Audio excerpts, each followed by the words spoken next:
Starting a realistic career mode with Ruben Amorim and Manchester United in FC25 sets the stage for a massive rebuild at one of football's most storied clubs. With the Red Devils focused on a huge summer window, the focus is on reshaping the squad to fit Amorim's tactical philosophy, an ambitious move aimed at changing the direction of the club that has struggled to find consistency in recent years. The save can begin either from the summer or using the live starting points feature, as all of the tips and ideas will remain relevant regardless. Amorim's system demands intensity, structure, and tactical discipline, and major changes are expected both in terms of outgoings and key signings. This is how you can start a realistic career mode with Manchester United under the guidance of Ruben Amorim in FC25, where you can begin to lay the foundations for a new era at Old Trafford.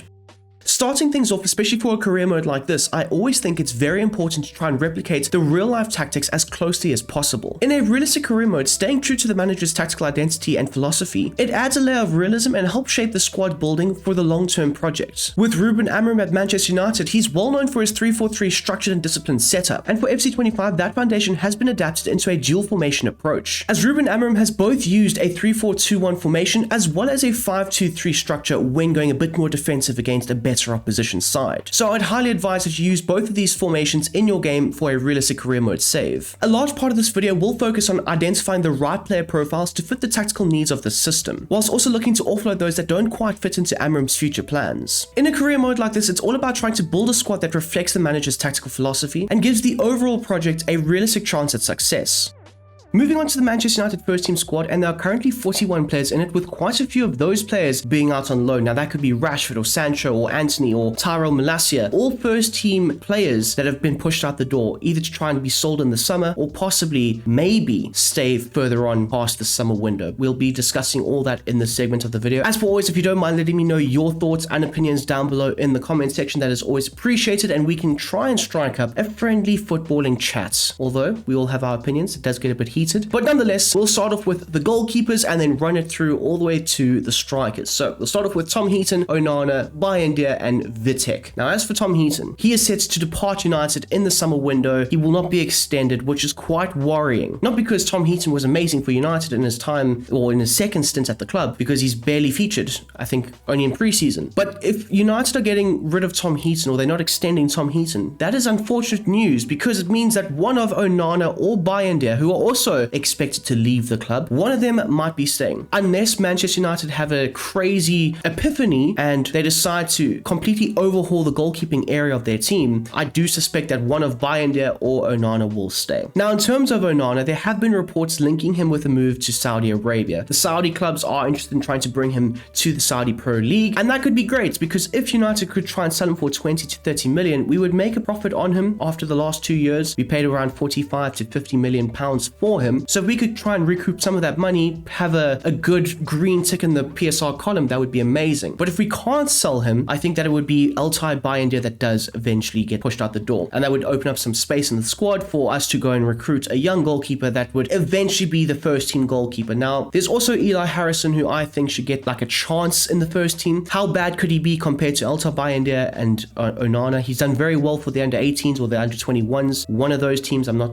exactly sure, don't quote me on that. But nonetheless, Onana and Bayindir are not good enough. I think Onana should be the one to hit the road, because I can still put up with Bayindir in the cup games and so on. But that would mean that we would have to replace the first team goalkeeper immediately. So I do have a few options on the transfer list that we will discuss. Realistic options, by the way, of players that we could go out and get that could definitely be major improvements over Onana. I mean, you're starting at ground zero. It's only up from here, hopefully, unless you go and get Robert Sanchez. Tough times. Now, there are 5 left backs at United. There's Luke Shaw, Diego Dalot, Tyrell Malacia, Amas, and Dorgu. Now, as for Dorgu and Amas, they will be the left wing backs or the left midfielders of this team going forward. I was quite impressed with Amas the other night. I've been impressed with him in the pre-season games that I have seen him play in. And Dorgu is obviously a January signing that was brought in to fit into Amorim's system. Now, he hasn't really been able to show why he's so amazing, but his athletic profile is why he was brought into United. He's going to raise the athletic floor of this side. So eventually, when all the right profiles are in in this team and assembled correctly, I do think we will be seeing a bit more from Patrick Dorgu. But for the time being, I would look to convert both him and Harry Maas into left midfielders, as they will mainly be positioned on the left-hand side. And we also saw Dorgu playing as that right wing-back, and I think that he can look to swap and alternate sides. It depends on how Amram wants his side attacking for the various games. For Diego Dalot, I don't expect him to be deployed as a left-back. He has been playing more so as that right wing-back, right midfielder role, so I would look to convert him into that right midfielder. And the same can also be said for Luke Shaw,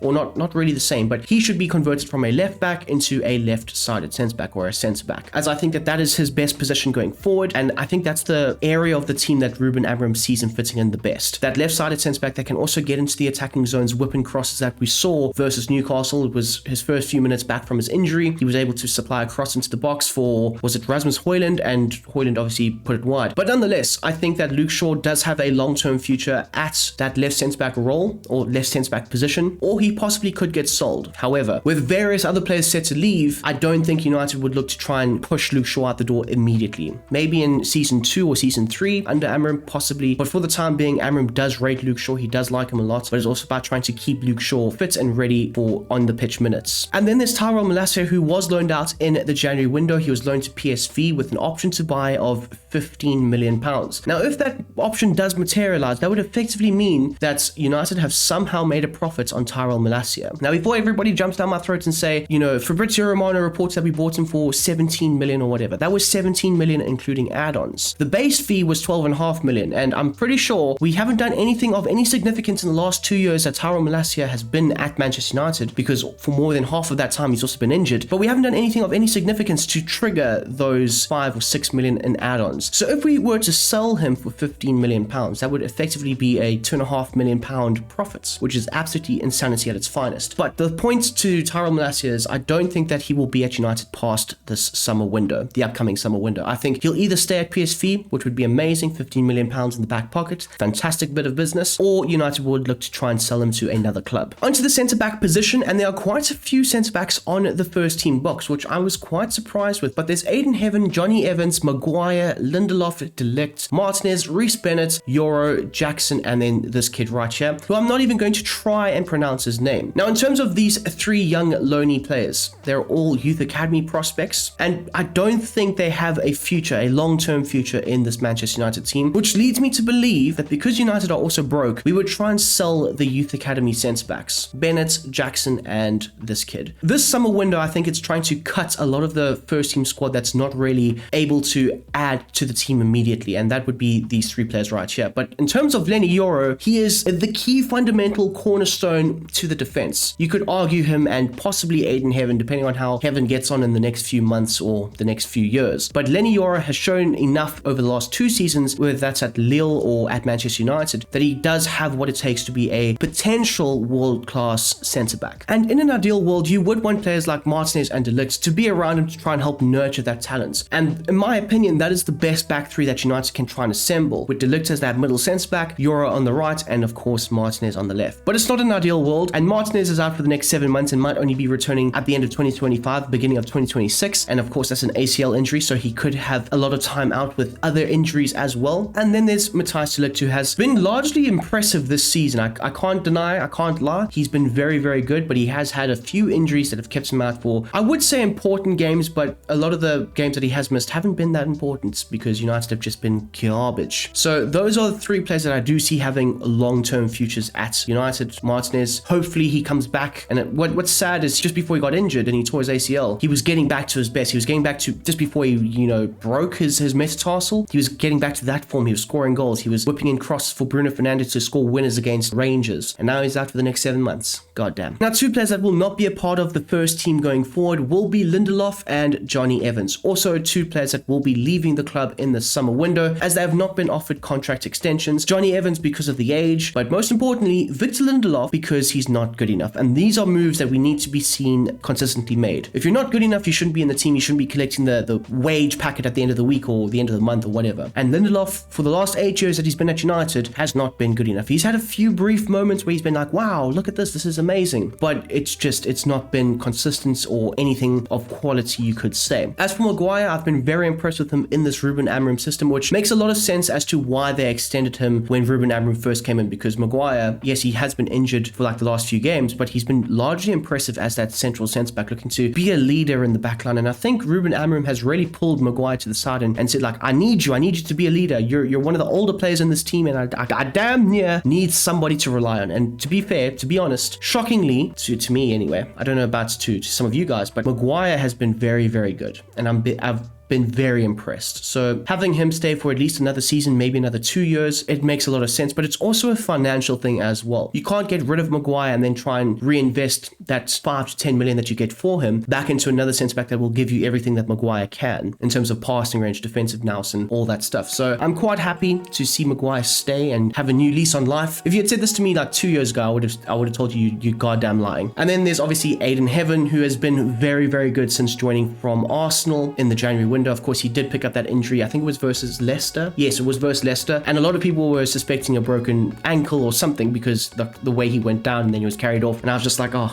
trust Manchester United to have a good thing going, and then the kid goes and breaks his leg or something like that. But luckily, he's back in training, which is amazing. It was probably just a knock. Again, amazing. Luckily, yeah. And I think that Aiden Heaven does have a long-term future alongside Lenny Yoro in the backline for Manchester United. So the current iteration of the Manchester United first team squad consists of 5 left backs, yes, I'm including Diogo Dalot in that, and only 1 right back. And to be honest with you, Mazraoui, as the only recognized right back in FC25, he hasn't even been playing as a right back. He's been playing as a right-sided centre back. But to be honest with you, Ruben Amorim's teams of the past at Sporting CP have always had at least 1 or 2 or maybe even 3 or 4 players in it that can play in a multitude of positions. And I think Mazraoui is one of those players. Patrick Dorgu could also be one of those players, and maybe Diogo Dalot as well. But for the time being, Mazraoui has largely shown his versatility to play in the backline, to play out wide on the wings, or under Ten Hag he was played as a number 10, and that just shows how good he can be in various different situations on the pitch. So I think Mazraoui does have a long-term future at United because of his unique ability to play in various positions when called upon. But again, I would look to convert him either into a right-sided centre-back or possibly as a right midfielder. Now, in my personal opinion, I think Mazraoui, yes, he did slip against Newcastle that led to their 3rd goal, but in my opinion, Mazraoui as the right-sided centre-back, I think he's got a better opportunity to really lock down that position and compete with a player like a Lenny Yoro or possibly a Matthijs de Ligt for that role. Moving on into the midfield, and there's Casemiro, Ugarte, and Toby Collier. Now, in my opinion, Collier can play in either or double pivot role, whether that's that box-to-box role or the ball-winning role that's typically Ugarte and Casemiro play in. Now, in terms of the Brazilian, I do suspect that he will be sold in the summer or just forced out the club in the summer because of his high wages, which is sad really, because of late his performances have definitely picked up, and you can see that he's understanding more of what Ruben Amorim wants and requires in that double pivot midfield area. He's been very good. He's actually at times outplayed Ugarte, which is shocking really, but Casemiro has been a lot better, but I don't think that warrants him staying on past the summer window. Now, speaking of Ugarte, I don't think he's been a bad player. I don't think he's been as bad as what a lot of people make him out to be, but I also don't think that he should be a starter in a successful Manchester United team under Ruben Amorim. I think as a bench player, a rotational piece in the side that will also get valuable minutes, but he'll have moments, he'll have specific games where he's definitely going to be called upon, and then he'll have other games where he's not really going to be needed. And I think that that's going to be his role going forward. Now, a lot of people will also point out that we paid 50 to 60 million pounds for him, and that makes a lot of sense. Of course, financially, can we afford something like that? But also in saying that, if you're trying to be a good team, if you're trying to be a Premier League winning side, you need players like Ugarte. So I think that looking to improve in this area of the team is a necessity going forward. Maybe it won't be this upcoming summer, but possibly in the future, we might see Ugarte having a bit more of a bench role and then, having his moments off the bench. Now, there are quite a few left midfielders in the team, and all of them are out on loan. So you've got Williams, Rashford, Sancho, Mather, and Ennis. Now, as for Ennis, Mather, and Williams, I'm not exactly sure what's going to happen with them. It could be another similar situation to the centre-backs where they're young, they're out on loan, and they could look to just be sold and add to the PSR column. And then there's Marcus Rashford, who has done incredibly well since joining Aston Villa in the January window. He's recorded something like 4 or 5 assists in that time. He scored 1 or 2 goals. Last night in the Champions League versus PSG, he was virtually unplayable, and then Emery took him off for some reason. But in the time that he's been at Villa, he's been probably one of their best players, which is amazing because, one, it helps Manchester United out because Villa will be more inclined to pay that 50 million, I wish,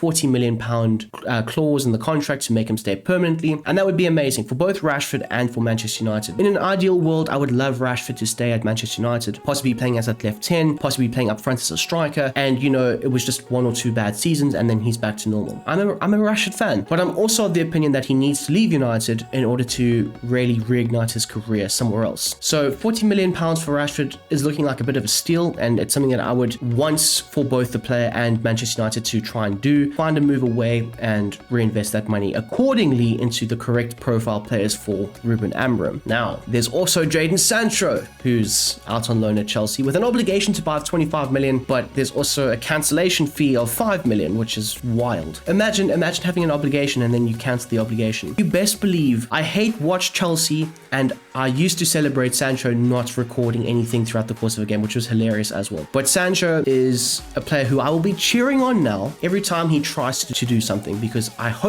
pray that Sancho does well so Chelsea extend him and keep him and pay Manchester United the valuable 25 million that should be owed. All jokes aside, I do see Sancho possibly staying at Chelsea, especially if Chelsea do get Champions League football, which a lot of Chelsea fans are very negative about at the moment. But if they make Champions League football, I think that they will sign Sancho permanently. If they don't, it's up in the air. So yes, I think that even if Sancho does come back to United, I still think he will be leaving regardless. Back on into the central midfield areas, and Christian Eriksen will be another player that does depart United in the summer on a free, and it makes a lot of sense. His legs have failed him over the last 2 years. He's a very good player. He's a very clever player. If he was 5 or 6 years younger, he would be absolutely amazing in the system, whether that's at the 10 or more centrally in the middle of the park. But Eriksen will be another player that inevitably does depart. And Mason Mount, if he could stay healthy, I think he would be one of my favorite players, because he works so incredibly hard, but he can never stay healthy. He'll give you 1 or 2 games, then he'll pick up an injury, and then he'll be out for a few months. Similar to Luke Shaw. But Mount in that number 10 position, Ruben Amorim does love him there. He's literally come out and said in numerous press conferences that he really wants Mason Mount to work out. He's got that number 10 position, the left or the right, that he can play in, and he's spoken multiple times about Mount working out at Chelsea, in Thomas Tuchel's system, in that right number 10 position. So I think that going forward, Mason Mount should be converted into an attacking midfielder, and he probably most likely has a future under Ruben Amorim, specifically in this system. And then there's Dan Gore, which is another one that could be sold on in the summer. He has picked up a lot of injuries over the last few years that he's been a part of the first team and loaned out to various clubs, and I just don't see him having a long-term future at Manchester United. Coming through the academy, a lot of people rated him very highly. There was a lot of potential talk about him, but I don't really think he's been able to meet those requirements or those levels of expectation. So possibly leaving in the summer, possibly sold to a championship club if he's lucky, or maybe to a League 1 or League 2 side. And then there is Kobbie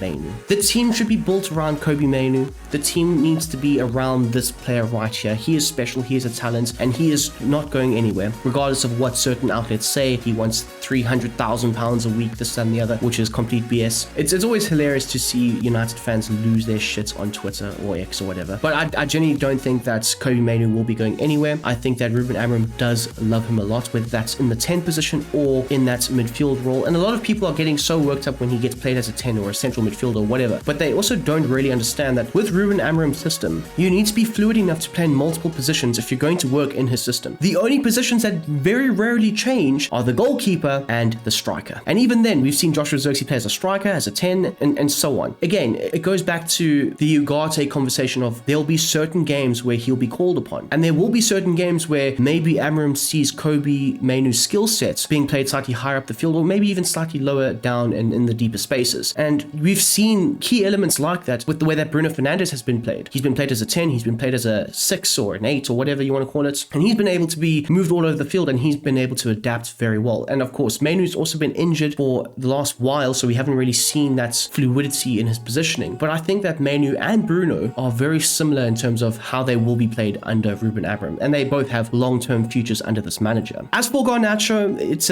a weird one, because I do rate Garnacho, but he's also been very inconsistent, and there's also that money that was offered in the January window from Chelsea and, if I'm not mistaken, from Napoli. He could be sold. It's very likely that he could be sold. And I'm also open to him possibly leaving the club. Obviously not really going to Chelsea, but if he does, he does, and it better be for a decent amount of money. But I don't think he will be going anywhere. I think Ruben Amorim does rate him. I think he also rates him as that right-sided number 10, not really as the left, because he tends to cut in and try and pop off shots all the time, whereas on the right, he's a bit more focused. He looks to try and square the ball into the easier area for one of his teammates to try and put in the back of the net, although if he's doing it to Højlund, probably going into Rosette. But the point is, I don't see Garnacho leaving the club unless it's a necessity, unless we get a really good offer and it's too good to refuse. There's also Ahmad, who is not going anywhere, recently just extended for the next 5 years with United, can play as that right midfielder, can also play as that right number 10. I would love to see him also deployed as that left number 10. I want to see like a right side and then a left side by having Dorgu as well as Ahmad on that left hand side. But there could also be a few players that come in the January, or sorry, not the January window, the summer window, that could also be deployed as that left number 10. But for the time being, Ahmad, his future, along with Kobbie Mainoo's future and Lenny Yoro's future, is very much locked in. The other right wing in the team who has gone to Spain and been absolutely insane, and that is Antony. Antony has done very, very well in Spain, to the point where Real Betis want to extend him for another season-long loan, and I'm just like, no. If you want him that bad, break your transfer window. That's honestly how I feel, because there's no ways he's been able to produce to like the level that he's been able to produce to, and then you're only prepared to loan him for another season. No, that's not how it works. You loan him and then you buy him, or you loan him, the loan finishes, he comes back, he's done very well, and then we sell him. So I think that Antony is definitely going to be sold in the summer, and Manchester United just need to part ways with him as soon as possible. Although if we could sell him for a decent amount of money, whether that's 40 or 50 million, because there are reports coming out that United want to try and sell him in that bracket. Effectively, because he's been at United for 3 or 4 years now, effectively that would make us, or that would be a profit for us in PSR, which is wild. Again, wild. And lastly is the strikers. We've got Weekly, Obi, Xerxes, Højlund, and Hugo. Now, Hugo, I think, will get sold. I don't think he's got a long-term future at the club, whereas Weekly is slightly different. I know it's been a common trend. If the player's out on loan, he's probably going to get sold. But I think Weekly is rated at the club, and I think that he might come back from his loan. And depending on who gets sold in that frontline area, he might either go back out on loan or he might stay. But as for the 3 strikers currently in the first team, we've got Cheeto Obi, we've got Xerxes, and Højlund. As for Cheeto Obi, I think he's got a very big, bright future ahead of him. In the glimpses that I have seen of him, when he's gotten actual first team minutes, he's looked very, very good. But it's all about trying to nurture that talent and make sure that he develops correctly. Now, as for Xerxes, I like this kid a lot. I rate Xerxes so highly. It's a pity he got injured against Newcastle. I hope it's not like a grade 3 torn hamstring or anything like that. But what I would also do with Xerxes is I would try and convert him to that attacking midfielder role, because that would also mean he can play in that number 10 position in Ruben Amorim's system, which we have seen consistently. He's been alternated between striker and number 10. So I would do that and then play him in either or position. But I think that Xerxes, obviously in the January window, there was a lot of rumors linking him with the move back to Italy, and he doesn't like the Premier League, this and the other. But I think in the system under Ruben Amorim, he's really grown into it, and he's really been able to change the mindset of Ruben Amorim. Now, there were reports that came out the other day, especially after the Newcastle loss, that Amorim's opinion on Xerxes has definitely changed. So maybe Xerxes was set to leave in the summer window, the upcoming summer window, but Amorim wants to keep him. And I like that. I like that a lot. Now, in terms of Rasmus Højlund, I haven't put him on the transfer list because I don't think he's going to be going anywhere. United paid a lot of money for him, and at the moment he's very, I can't even say that how many varies it should be, but he's very low on confidence, and he doesn't look like a football player at this moment in time. And it doesn't help when you've got certain massive fan channels gassing him up for very average performances. And I look, I'm going to say it. I think Rasmus Højlund's biggest issue was doing a certain interview with a certain fan channel, and that put a massive target on his back, because already so many people don't like the United stand. And I think that's also what's led to a lot of people hating like so much on him. But he also hasn't justified himself with some of the performances or some of the things that he's done. I remember there was a game, well, I think it was against Arsenal, could have been against Arsenal, played the ball into Højlund, it bounced off of him and rolled to Gabriel, or bounced off of him and went to Saliba, and he just wasn't able to hold of the ball. He was then replaced by Xerxes, and Xerxes was able to come in, and it just looks so much better. And it's just the fundamentals for him that he's just failing at the moment, and I think that is down to confidence. But I don't think that means that United will definitely sell him, although if they look to bring in another striker, you would then have, what would it be, 4 first team options in a team that only has 1 striker position. So obviously Xerxes can play as a 10, but Cheeto Obi cannot play as a 10, and neither can Rasmus Højlund. He definitely cannot play as a 10. We might see Højlund moved on in the summer. There were links with Juventus. Juventus do rate him a lot, and he would be going back to Italy. Again, another player that wants to go back to Italy potentially. Although I do think that Højlund's got the rest of this season. He's got 7 games or 6 games in the Premier League to try and prove himself, and then he's also got potential Europa League games to try and prove himself again. And that will be the real defining elements of Rasmus Højlund at Manchester United. For the Manchester United Youth Academy, I've set up 2 scouting networks in the world, one being in England looking for that good homegrown talent, where I will be looking for a centre-back that's a ball-playing centre-back, a central midfielder that's a box-to-box player, and then an attacking midfielder with the playmaker focus, and then of course the striker position. The other area that I have started scouting and that I think you guys should also try and scout in is Africa. There have been recent reports coming out that Vivell and Jason Wilcox and so on, they're looking to scout in Africa to try and find more players like Seko Kone, because they believe that Africa has got a lot of untapped potential, which is amazing. It's incredible. That's what more clubs should be doing. There's so much potential in Africa, and a lot of Premier League clubs, I don't know if it's just because they're snobby or what, but they haven't been able to truly go and scout in that region of the world. So I've scouted in Mali because Seko Kone is from Mali, and you could go and find the next Seko Kone. You could go and find somebody else from maybe Algeria or Morocco or Ghana or Ivory Coast, maybe another Ahmad, possibly. That would be amazing. So you could go and scout there. And then obviously for the third one, I've left that available and open to anybody really. I also know that United have been scouting in South America, so you could look for a potential left back, like what's his name, Leon, was his name Diego Leon? He's joining in the summer. He's also supposed to be joining. You could go and find a left wing back that can also fulfill that role. So there is that to go scouts in South America. And then finally, onto the transfers that could potentially join Manchester United in the summer window. Now, these are players that have been linked with a move to the club in real life, as well as a few players that I think could just fit into Ruben Amorim's system. So we'll start off with the goalkeepers. Now, I've put down a few options for goalkeeper. James Trafford linked with a move to United in real life. Manson, Ramsdale, Chevalier, and then Lamens. I'm pretty sure that's how you pronounce his name. 5 decent options. I was going to say 5 really good options, and then I saw Ramsdale. I was like, 5 decent options. Now, in terms of Trafford, I would love him at United. He's done incredibly well at Burnley, being the #1 choice. He's kept numerous amounts of clean sheets. It's actually on course for a potential record in the Championship, if I'm not mistaken. And I would love him at United, but there's an issue.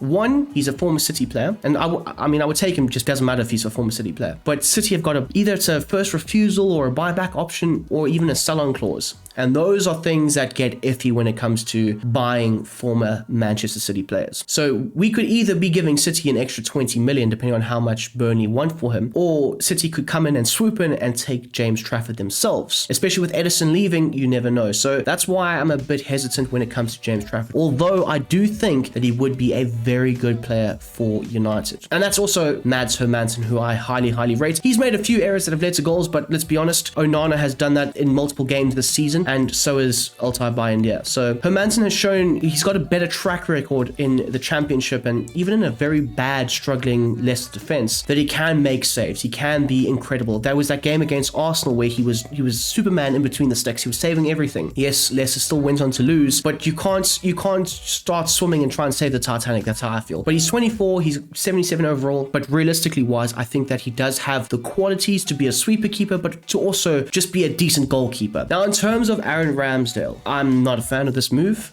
I'm definitely not a fan of this move. A lot of people have been linking him to United because he's in a very similar situation to what happened with just before he made the move to Arsenal. He went down with Sheffield United, Arsenal really wanted him, and then he got the move. Now, Ramsdale didn't work out at Arsenal for a particular reason. Arteta did not rate him at the end, and he brought in a better goalkeeper. Now, if we're doing something similar where Ramsdale would just be a placeholder for the next 2 years, I struggle to agree with that, especially with United struggling for money. Arsenal are in a far better, far greater financial situation compared to United. We can't afford to go and spend 30 million on Ramsdale this summer and then in 2 years' time go and drop 45 million on a potential David Raya type player. Rather go and get the David Raya type player right now and save yourself 30 million. That's why I've also put down Chevalier and Lamens. Now, Lamens would be my #1 choice. I've watched a few clips of him. It's nothing crazy, but he's got aura, people. I'm joking.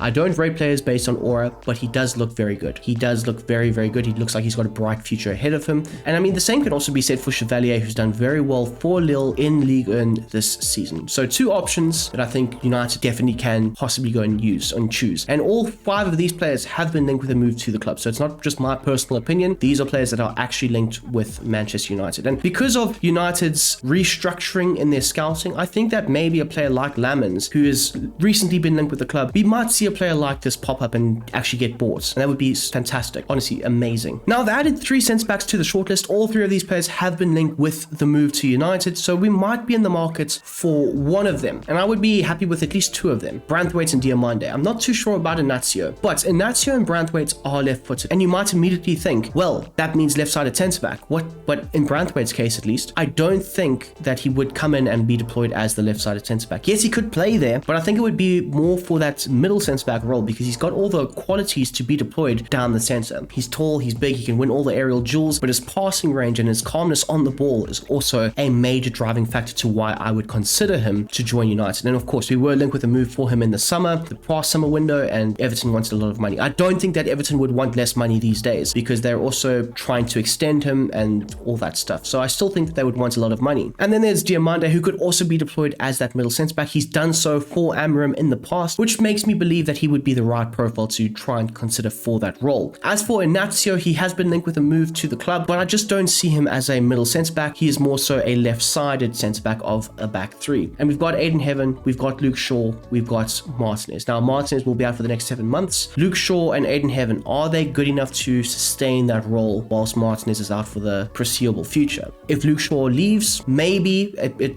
opens up a bit more wiggle room to then go and say, let's go get Inacio. But regardless of the fact, all 3 of these players would go for 50 million plus. So unless United are really looking into this position, I don't see Inacio or Diamande or Branthwaite really joining the club, but they have been linked with a move, so anything can happen. Who knows? We go and sell Garnacho for 100 million to Chelsea, and we go spend 50 million of that 100 million and go get an Inacio or Diamande or Branthwaite. As for the defensive midfielder or one of the double pivot positions, I got Hjulmand, Nemecha, and Wharton. Now, Wharton would be amazing, but he would be 100 million because he's English. He's overrated, not in terms of his talent, but because he's English, so immediately 100 million on the dot. But as for Nemecha and Hjulmand, I also think that they could easily fulfill the role that Ruben Amorim would want. Now, Hjulmand, a lot of Sporting CP fans will back me up on this. When Sporting CP sold Ugarte to PSG for what was like 60 or 70 million, they replaced him with Hjulmand. And a lot of Sporting fans said that he really improved the overall system, the fluidity, the ability to get from back to front effectively. He was more composed when he was making passes. So Hjulmand could be an option, but again, he would cost a lot of money. And that leads me firmly on to Felix Nemecha, who could definitely fulfill this role as a destroyer in the midfield. He's got the legs, he's got the athleticism, again, raising the athletic floor of this team, and he's also very calm in possession. Now, Dortmund, I'm always iffy about Dortmund when it comes to making deals with them because they rip you off. Look what happened with Sancho. Maybe we could make a swap deal. We'll give you Sancho, you give us Felix Nemecha. That would actually work out perfectly, although the salaries wouldn't match. But the point is, though, Nemecha would be great in the midfield, a great replacement for Ugarte in the starting 11, but also Casemiro in the squad. And I think that he could definitely add to this team. Now, I do have a whole host of wide players that could come into the side and either play on the flanks or could play in those number 10 positions. Roger Fernandes, of course, Quenda is going to Chelsea. And Roger Fernandes is another player in the Portuguese league. Is it called Liga News? Either way, Roger Fernandes could be deployed as that right wing back role. Cutting inside, dominant left foot, can, whip in shots or great opportunities with crosses to the back post. And he could be an option. He could be a cheaper option, which I do like. I like the element of scouting that would be involved in a move for a player like a Roger Fernandes. Then there's also Antoine Semenyo, who's been linked with a move to Liverpool, Arsenal, Chelsea, United. I don't see Semenyo happening. One, because there's a 65 million release clause, which is ludicrous. I don't think he's worth 65 million, but of course, let Bournemouth try and protect their assets. That's fine. But if he were to come in, I do see him more so playing as a number 10 or even up front as a striker. So those would be the two options or the two positions that the Ghanaian could play in. Now, my personal pick for the midfield would be Ederson. I really like Ederson. I've rated Ederson for a long time. In the last video I did of a Man United career mode and everything, I had him on there, and he has been linked with a move to United. He would cost a decent amount of money, I would say between 45 and 50 or maybe even 60 million, but it would be worth it. Again, raising the athletic floor. He's got the ability to be very calm in possession. He could play alongside a Kobbie Mainoo or a Bruno Fernandes, or he could even play further forward. Again, having that nice fluidity and rotation in the side. I just think he could work out. He's shown numerous times his consistency and his engine run, like the way that this man runs is absolutely outrageous. And United don't really have a lot of that. I mean, Bruno Fernandes does run a lot, but he's not quick enough, whereas Edison, I think, can cover large spaces of ground very effectively. And a double pivot of Edison and Ugarte, for example, would give you a lot of legs, but it would give you a lot of legs in the central areas to be able to close down space, press aggressively, press coordinatedly, win the ball back, win possession high up the field, and that would really help in really allowing United to dominate the opposition. I mean, there's also Matheus Fernandes from Southampton. I think he could be brought in for a cut price fee. He's one of those players that could also bounce between the number 10 and the number 8 role. I think he could play as a more progressive number 8 in the system, so maybe that left number 8 opposed to the right, and he could be a decent bit of business that United could look to capitalize on because his team have been relegated. Although Southampton, when they set their prices, they very rarely change them. I mean, they got relegated 2 years ago. They sold Lavia for 65 million, and he's only played like 15 games for Chelsea or 14 games or something like that. If they set a massive price tag for a player like Matheus Fernandes, I would not go anywhere near him. And then a few players that you could consider for that specific number 10 role, whether that's the left or the right 10, is Kenan Yildiz, Matheus Cunha, Mustantuano, Trincao, Baturina, Eze, Tyler Dibbling, and then there's also Goncalves. Now, all of these players would be fantastic options, some more than others. I would love Matheus Cunha to come in and possibly a Tyler Dibbling. That would be amazing, but we have been linked with various moves for other players. Now, in my opinion, Eberechi Eze would be great when United are in possession, but when out of possession, he doesn't press. So what's the point of getting rid of players like a Rashford or a Sancho or whoever you want to get rid of because they don't press, and then you go and spend 65 million on Eze, which you are going to pay a premium price for because he's an England international. He's doing very well for Crystal Palace, and they would want to try and recoup a lot of money for him. Whereas Tyler Dibbling, initially it was 100 million. Back in January when clubs were interested in him, it was 100 million. They got relegated a week ago, and now it's dropped to 35 million, which is incredible, and it would make a lot of sense for United to go and get him. He would be great as that left number 10 or the right number 10, or even out wide as one of the fullback wingers, you could say, the wing backs. Very similar to Mustantuano, Tyler Dibbling and this kid are both very young, 17 and 19 respectively. If United are going to bring them in, they would have to bring them in alongside a slightly more experienced player, somebody like Matheus Cunha, who I think is the perfect player for that left number 10 role. I said this back in January already. If you're part of the Discord, you'll know, but I said this back in January. I think he would be amazing for that left number 10 role. I also said João Pedro would also be very good, but João Pedro is very good nonetheless. But Matheus Cunha, he would allow for Bruno Fernandes to have a bit more of a breather when it comes to the offensive rotations and attacking play, but him and Bruno could connect very, very nicely. So bringing in a player like Matheus Cunha could be an ideal move for United, as well as looking to then back that move up with a younger player like a Mustantuano or a Tyler Dibbling, or maybe even a Trincao. Trincao's also 25. He's done very well in Ruben Amorim's system before Amorim left Sporting, and that could also be a move, along with Baturina, who's been loosely linked with a move to the club. I think this is a very underrated move, or it's a very underrated potential signing to go and make. Not a lot of people know a lot about Baturina, and he could have that Danny Olmo effect where he leaves Barcelona, he goes and plays, I can't remember exactly where, and then he gets a low-key move to RB Leipzig, and then he blows up and he does very well. Could be another one of those situations that we see with this kid right here. Now, in terms of the Sporting CP player I would want the most, that is Pedro Goncalves. That left number 10 role would fit like a glove. It's exactly where he played for Ruben Amorim at Sporting, and him and Bruno could so fluidly interchange. It's unbelievable. Plus, Goncalves can also play as that left midfielder. He's been played there before, not all the time. He's more of a 10/a number 8, but him and Bruno in that 10-8 role, interchanging consistently, looking to rotate fluidly, I think that could be absolutely amazing. He's also the right age profile in terms of adding experience to the squad at only 26, so it's just an option that I would consider going forward. Now, speaking of going forward and backwards and sideways, the man up front, Liam Delap, is a consideration along with Osimhen, and recent links have linked United to moving for Patrick Schick. I like the move. He's 29, good age, could provide useful experience for players like a Rasmus Højlund, Joshua Zirkzee, and even a Chido Obi, but I don't think that will happen. I think we're going to move for Liam Delap. I think Patrick Schick is more of a plan B option in case Liam Delap goes to maybe Chelsea or Arsenal. I think it's more so Chelsea than Arsenal, but nonetheless, we do want to make the move for Liam Delap. He's got a 30 million or 35 million release clause because inevitably Ipswich will get relegated, which is quite sad because I was really hoping that they wouldn't. But Liam Delap could be moving in the summer, and it could be to Man United. Now, the dream signing in a world where United don't have financial issues, they don't have struggles, Victor Osimhen is the guy, or possibly Victor Gyökeres. I just don't see it happening unless somehow, some way, United work a swap deal, Garnacho for Osimhen, maybe a little bit more money on the side. That could work, but I don't see it happening. I don't see Victor Osimhen joining Man United. He could join Chelsea, especially if United move for Liam Delap. We could see Chelsea get Victor Osimhen. But those are the 3 striker options that I think are the most realistic with moves to Man United currently, that you could move for, that would make your career mode and creating those realistic parameters the best that could possibly be.